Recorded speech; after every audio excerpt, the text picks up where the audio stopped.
Bonjour et bienvenue sur TF Toy Box, chaîne qui passe en revue les figurines Transformers et qui vous informe des nouveautés sur Facebook, Instagram et Twitter. Après 2 petites semaines de pause, on reprend l'activité. Il y a eu beaucoup de sorties dans le monde, on va parler de fuites, on va parler de sorties dans le monde qui n'ont pas été annoncées mais qu'on supposait beaucoup de par certains listings qui avaient déjà fuité. On va parler des sorties françaises et dans le monde, on va parler Studio Series, on va parler de Legacy, on va même parler des sorties de la semaine, et comme une des dernières fois, c'est un numéro aussi où on va parler bande dessinée et Vestron, puisque Transformers Galaxy, le tome 3, si je ne m'abuse, vient de sortir.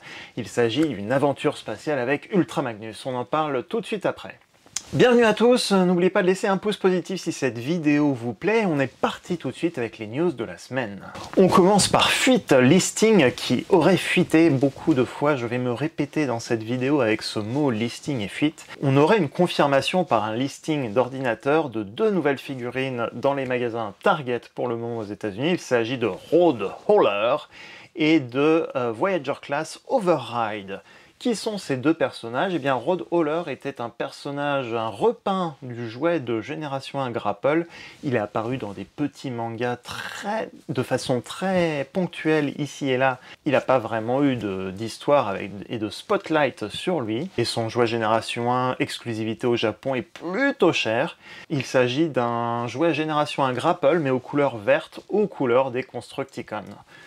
Il aurait même fait partie de l'équipe et aurait fui les Constructicons qui tourneraient mal pour rejoindre les Autobots. Override, elle, est une personnage d'une autre série Transformers, de la série Cybertron, la trilogie Unicron de 2003 à 2006. Override est la chef Autobot de la colonie Vélocitron, une experte en course de sport, car là-bas la politique se joue avec une seule et règle simple: qui est le plus fort sur le terrain, sur la piste de course, peut prendre des décisions et être le chef de cette planète. Au passage, voilà à quoi ressemble Génération 1 Override, on pourrait dire, mais non, à quoi ressemble Override dans la série Cybertron, plus précisément Galaxy Force. C'est une voiture de course futuriste et une des chefs donc des colonies cybertroniennes. Ah, la lumière va changer tout le temps à cause du soleil, génial. Bon, allez! Parlons Micro Machines, on en parlait, il y a des petits packs qui sont apparus dans certains magasins aux États-Unis. On a des meilleurs visuels aujourd'hui. Qu'est-ce qu'un pack Micro Machines Transformers? Ce sont des packs Micro Machines Transformers sur les thèmes des films Transformers. Et on a quelques photos par exemple avec un Optimus Prime du premier film, on a Megatron du deuxième film, ou un Starscream, le Jet Raptor militaire réaliste, mais aux couleurs de Starscream Génération 1.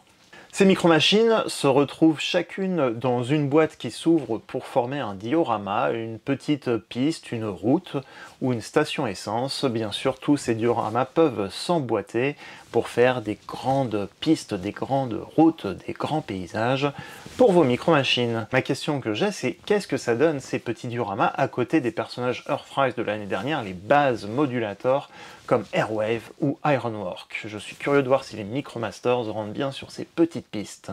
On va parler sortie et sortie inattendue puisqu'on a une nouvelle figurine Buzzworthy Bumblebee dans la gamme Legacy. Cette fois, il s'agit de Silver Streak, il s'agit de Blue Streak, un repeint de Earthrise, Prowl ou Smokescreen. Silver Streak, j'aurais pu dire que Silver Streak est tout simplement un repeint de Blue Streak, mais en bleu et gris. Et oui, c'est la voiture Autobot, mais aux couleurs de la voiture Diaclone des années 80, voire fin 70, peut-être même. On avait déjà vu des visuels fuités et des listings fuités, mais on ne savait pas dans quelle collection cette figurine allait tomber. Et bien là, on a un exemplaire dans son emballage, Buzzworthy Bumblebee. C'est la deuxième figurine Buzzworthy Bumblebee après Origin Bumblebee, le petit Bumblebee cybertronien qui a été dispo en très petite quantité dans des magasins spécialisés pour la France et j'imagine aussi dans certains magasins au Canada, puisque ce sont des exclusivités américaines en général, Target ou Walmart. À ne pas confondre avec 3 autres figurines Buzzworthy Bumblebee annoncées en début d'année, Cliffjumper, Cup et B-127, qui sont des Studio Series, mais ça on en reparle juste après. Car oui, un magasin français les a eus. On a les premiers visuels aussi de la nouvelle figurine Masterpiece Crosscut. Crosscut est un sénateur Autobot. Il se transforme en petit van gris et c'est un repeint de Masterpiece Masterpiece. Et c'est un repeint de Masterpiece Skids qui vient de sortir au Japon.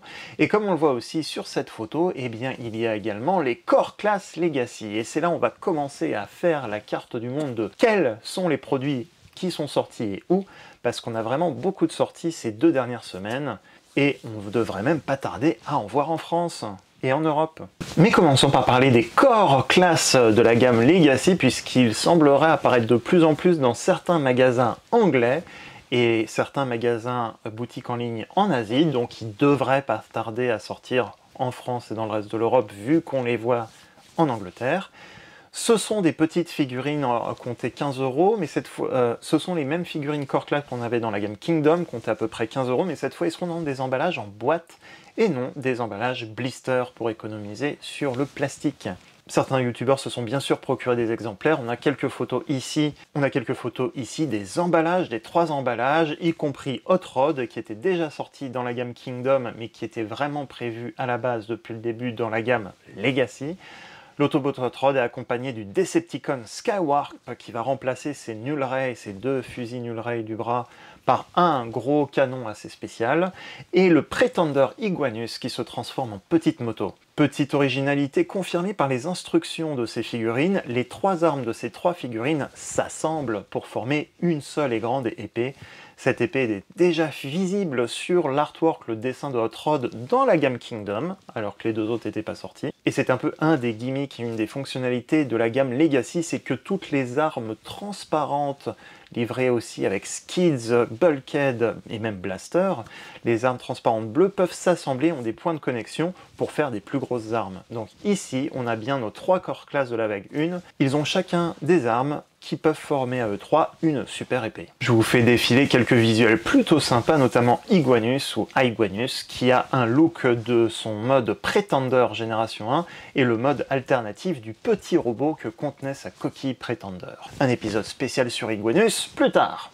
J'ai pas forcément les visuels sous la main, mais sachez aussi qu'en Asie, la personne qui s'est procuré Silver Strike s'est procuré aussi les figurines Deluxe de la vague 1, Skids, RC, Kickback et le premier Stunticon Dragstrip, ainsi que les 3 figurines exclusives dans certains magasins sur le thème des Beast Wars, des animaux.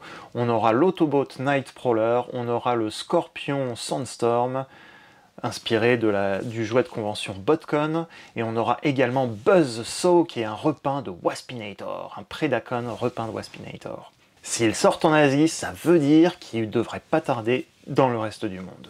Sachez aussi que côté Voyager Class en Legacy comme ici, le Bulkhead et Blaster commencent à apparaître en Angleterre et aussi en Asie, et dans certaines boutiques spécialisées en France, ça veut surtout dire que les stocks sont en train d'arriver en Europe, un gros restock. Je pense que quand je l'ai eu en janvier, comme certains Français chanceux en début d'année, ça devait être certainement une erreur ou des stocks arrivaient trop tôt, parce que non seulement c'est à peu près maintenant que Legacy est lancé en grande pompe, mais surtout depuis cette semaine officiellement annoncé sur le site transformers.com, le site web Transformers Legacy vient d'être lancé. C'est pour ça que je me dis que la vraie date de sortie était prévue pour le mois de mars.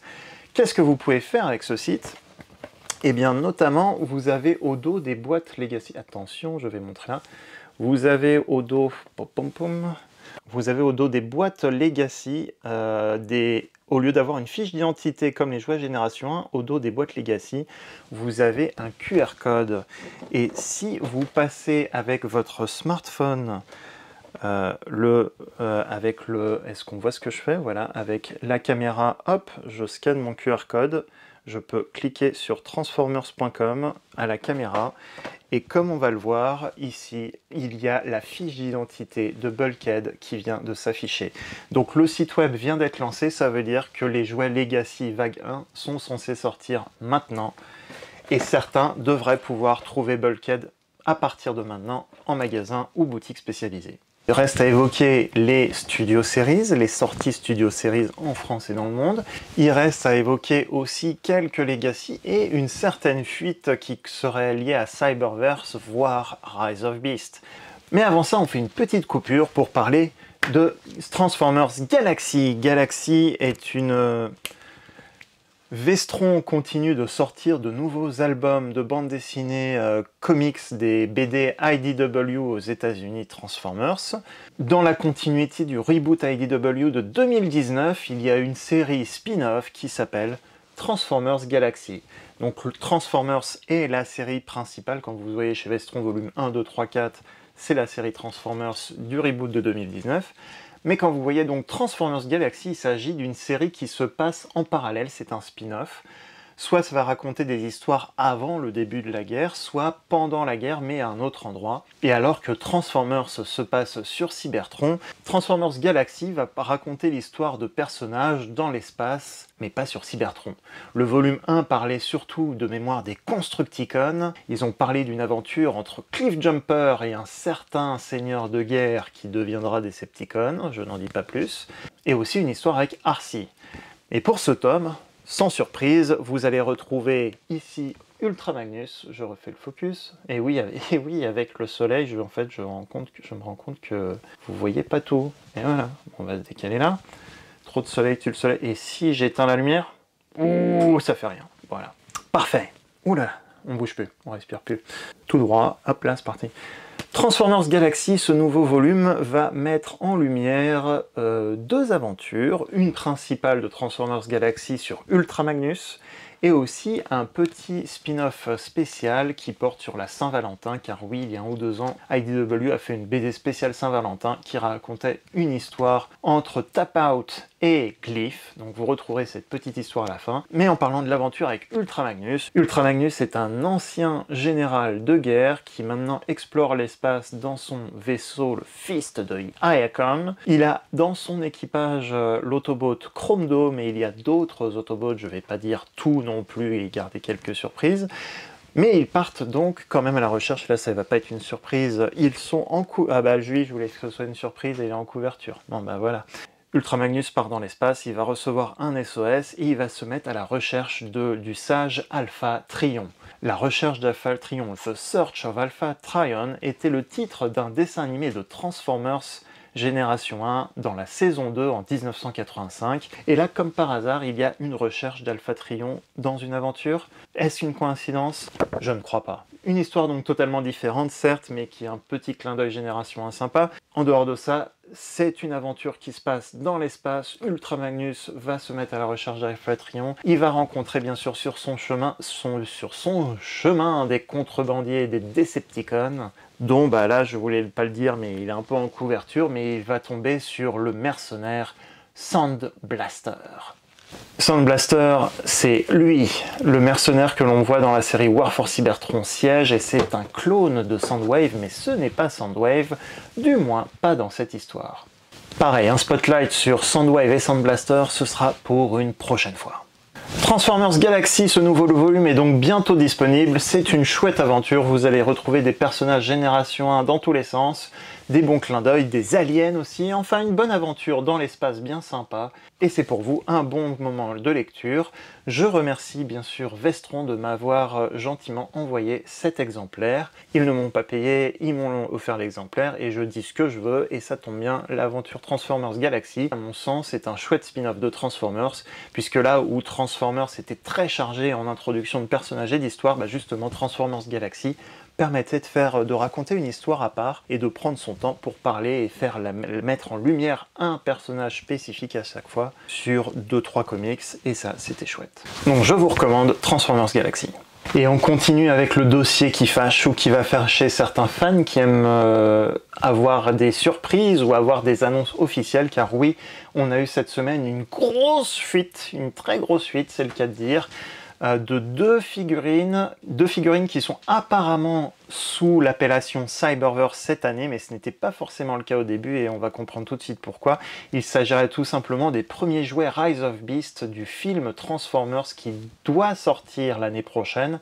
Il devait sortir cette année et il a été décalé, mais certains jouets, eux, apparemment, sont partis en production ou sont en prototype. On ne sait pas encore si ce sont des prototypes, on ne sait pas encore quand est-ce que ça va sortir, mais les visuels, les vidéos des youtubeurs, des leakers sont là, donc je vais vous les montrer quand même. Il s'agit d'un Optimus Prime et d'un Optimus Primal, Apparemment, c'est une gamme équivalente à Cyberverse, c'est-à-dire la gamme orientée plutôt pour les enfants, mais avec quand même des surprises en articulation pour Optimus Primal, je trouve. On aura bien sûr on espère avoir bien sûr des figurines Studio Series plus tard, mais ça, encore une fois, aucune info n'a fuité de chez Hasbro sur les jouets du film, et il y a très peu d'infos sur le film qui en sont sortis également. Mais bon, certains jouets étant déjà sortis de production, vu l'année en ce moment, et il faut vendre aussi. C'est un peu la mission d'une entreprise de jouets, c'est aussi de vendre ses produits. Et donc, certains jouets devraient sortir, d'après les rumeurs, sous le nom Cyberverse, même si c'est pas vraiment des jouets Cyberverse. Désolé, changement de lumière, mais on continue. Ce seront donc 2 figurines, on ne sait pas dans quelle gamme elles seront, mais elles portent probablement sur Rise of the Beast. On commence par Optimus Prime, qui a droit à un nouveau mode véhicule, un nouveau mode alternatif, un camion qui ressemble à un camion militaire comme Hand dans le film Age of Extinction, un camion militaire qui rappelle un petit peu son camion également militaire dans la série Transformers Prime dans la saison 3 Beast Hunters. Son mode robot, c'est un Optimus Prime classique, il est rouge, il est bleu, il est argenté. Mais il a clairement une épée qui ressemble à l'épée qu'il avait dans les 3 premiers films Transformers, et la tête c'est tout simplement Transformers Optimus Prime du film Bumblebee Movie, légèrement remanié, mais c'est quand même un Optimus Prime du film. Donc si c'est pas la gamme Cyberverse, ce sera un jouet du film. Encore une fois, c'est une spéculation de ma part, c'est une rumeur, vu qu'Hasbro n'a pas annoncé ce produit encore, on ne sait pas où et quand surtout il devrait sortir. L'autre jouet concerne, Rise of Beast. Les bêtes, les animaux sont le thème du prochain film Transformers, donc il fallait mettre des animaux dedans. Et on retrouve Optimus Primal, le gorille, avec Tigatron, le tigre blanc, qui se retrouve en jouet ici. Alors, jouet également simplifié, mais une bonne surprise quand même pour Optimus Primal. Un mode gorille cybernétique plutôt sympa, avec des beaux yeux verts, bien comme il faut. Des petites articulations sympas aux genoux et aux coudes. Je ne m'attendais pas à ça pour des jouets et des figurines Cyberverse. Par contre, pour Tigatron, lui, c'est un chat cybernétique un petit peu comme Cheetor dans la gamme et la série Cyberverse. Et sa particularité, c'est qu'il ne va pas se transformer en robot, mais il va se transformer en arc pour le mode robot d'Optimus Primal. Et le mode d'Optimus Primal est plutôt bien réussi. On voit beaucoup de détails sculptés, mécaniques, typiques des jouets des films Transformers, et en même temps beaucoup de détails qui rappellent bien sûr le design classique d'Optimus Primal, que ce soit dans Beast Wars ou dans sa dernière incarnation de Kingdom. Mais là où Optimus Primal dans Beast Wars avait un jouet qui représentait sa version entre guillemets image de synthèse, et là où Optimus Primal dans Kingdom représente un mode plutôt organique, et bien ici on aura un gorille plutôt cybernétique. On a également droit à quelques photos de comparaison entre les figurines et aussi d'autres figurines comme celle d'Optimus Primal Kingdom, ou encore le Studio Series Brown. Donc voilà, beaucoup de visuels sur une grosse fuite qui n'aurait pas dû avoir lieu, et pas plus d'infos que ça pour le moment, mais bien sûr restez connectés sur les réseaux sociaux, et Instagram, Facebook et Twitter pour en savoir plus, et pour relayer l'information dans des nouvelles vidéos de news YouTube. Avant de reprendre les sorties Studio Series et les Legacy Select, sachez que j'ai ouvert un compte Utip si jamais vous voulez soutenir un petit peu la chaîne pour que je puisse réaliser de nouveaux reportages comme ceux de Migène ou d'autres formats différents. Mais si vous voulez tout simplement soutenir la chaîne de façon simple, n'oubliez pas de vous abonner à la chaîne en activant la petite cloche pour consulter les futures vidéos. Et on poursuit tout de suite avec les Studio Series. Alors je vais vous dire comme ça que toutes les Studio Series de la vague 1 sont sorties en France officiellement. Après officieusement, c'est vrai que c'est un petit peu un jeu de piste pour retrouver les figurines, et tous ne sont pas sortis dans les magasins. Ici les 4 tailles Studio Series, hop. On commence par les Leader Class, nouveau emballage Leader Class Coronation Starscream, c'est une boîte, il n'y aura plus de fenêtres plastiques pour les Leader Class et la boîte est un peu réduite. La revue arrive bientôt. Il est sorti sur Amazon et chez Mania Toys et il est sorti très ponctuellement, mais je ne l'ai personnellement pas encore vu en magasin. Autre sortie depuis 1 ou 2 semaines, il s'agit de Soundwave et pour l'instant je ne l'ai vu que sur Amazon. Si vous l'avez vu ailleurs, n'hésitez pas à me le dire en commentaire de cette vidéo. En tout cas, il est dispo sur Amazon et j'imagine qu'il va arriver dans les magasins physiques. C'est l'occasion de dire aussi que pour les Core Class, non seulement ils sont dans des magasins spécialisés comme Mania Toys, mais ils sont arrivés aussi en magasin physique. Certains ont trouvé Ravage et Shockwave, les premiers Core Class Studio Series, chez Micromania. Donc les jouets nouveaux arrivent bien en magasin physique. C'est juste qu'on dirait que c'est un petit peu plus long que prévu pour la France, mais on perd pas espoir. Et après les Core Class, il y a bien sûr les Deluxe Class. Ici, je vous montre la boîte de Braun. Alors oui, petite info, petit détail, seuls les Core Class Studio Series n'ont pas de fenêtre ici plastique, donc ça peut être un peu chiant pour certains collectionneurs, mais c'est pas plus grave que ça. Tant que la figurine est en bon état, j'ai envie de dire que ça va. Autre originalité, particularité des Core Class Studio Series, c'est qu'ils ne sont pas numérotés, ils ne font pas partie de la numérotation Studio Series habituelle. Et que ce soit pour Soundwave, le Voyager ou pour les Deluxe, par contre, à l'intérieur, il n'y a plus de bulles plastiques, mais à l'extérieur, on a quand même une fenêtre plastique ici. Donc, votre figurine est protégée et saine et sauve. Ouf! Braun sera certainement une des prochaines revues Studio Series de la chaîne. Si vous voulez vous faire un avis sur Wheeljack et Ratchet du film Bumblebee Movie ou bien sur Perceptor du film 1986, ils sont déjà sur la chaîne YouTube. N'hésitez pas à revoir les vidéos. Je vous remettrai les liens en description de la vidéo. Boum, boum, boum.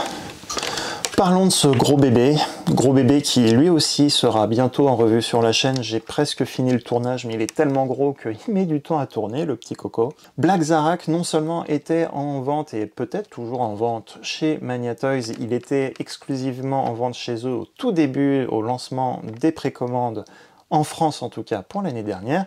Bien sachez aussi que pour ceux qui n'aiment pas Internet, il est disponible apparemment dans certains magasins physiques, dans certains Micromania. Donc Black Zarak est aussi une figurine select que vous pouvez vous procurer en France, en magasin en ce moment. Et enfin, autre sortie de la semaine, et cette fois c'est chez Album Comics. Ils ont reçu une petite cargaison, on dirait, de DK de garde, la 3e figurine génération Select. Donc les figurines Select ont des boîtes en carton comme ceci. Pas grand chose à dire sur les emballages extérieurs, vous avez l'habitude de voir les vidéos, j'espère, sur la chaîne. Donc vous avez vu la vidéo de Lift Ticket, la première aussi figurine de l'année sur la gamme Legacy Select. Et si on ouvre la boîte, voilà comment se présente notre personnage. Il s'agit d'un repeint de Earthrise Ironhide, donc Ironhide, le bras droit d'Optimus Prime Autobot, dans sa version noire. Et pourquoi sa version noire? Eh bien tout simplement parce que c'est inspiré d'une version Diaclone, et plus précisément de la version Diachrone, la gamme Diachrone, qui comportait quelques figurines Diaclone. Et ce Ironhide peint en noir existait donc avant le Ironhide rouge génération 1, et c'était la 2e figurine de la gamme Diachrone. Du coup, DK2 garde, DK2, ça vient de Diachrone 2, la 2e figurine Diachrone. Explication du nom, ça c'est fait. Voilà, on a fait le tour des sorties de la semaine, on a fait le tour des sorties mondiales même, de tout ce qu'on connaît en tout cas et qui a été annoncé officiellement dans la gamme Legacy et Génération Select. Alors non, on a presque fait le tour des sorties françaises entre guillemets sur les figurines Buzzworthy, mais voici la figurine Studio Series Buzzworthy Cup. Elle et B127 sont disponibles également sur le site Imaginaire, qui est une petite boutique à Toulouse. Le prix est un peu plus élevé que la normale, car j'imagine qu'ils les ont eu en import, mais si vous voulez absolument une de ces deux figurines, elles sont disponibles sur le sol français. La vidéo news de la semaine, c'est terminé. J'espère qu'elle vous a plu. Comme d'habitude, si c'est le cas, n'oubliez pas le petit pouce positif. N'oubliez pas de suivre les réseaux sociaux Facebook, Instagram et Twitter. On espère très prochainement reprendre une vitesse de croisière normale avec toutes les revues que je vous prépare et les idées de revues que je vous prépare, y compris sur du rétro, du Beast Wars. Mais je sens que dans les prochaines revues, il y aura quand même Coronation Starscream, Black Zarak et le DK2 Garde. Et j'ai pas oublié, je dois faire mon top 10 de 2021, je sais. Mais avant cela, je vous souhaite un bon week-end et sur ce, à très bientôt pour une prochaine vidéo.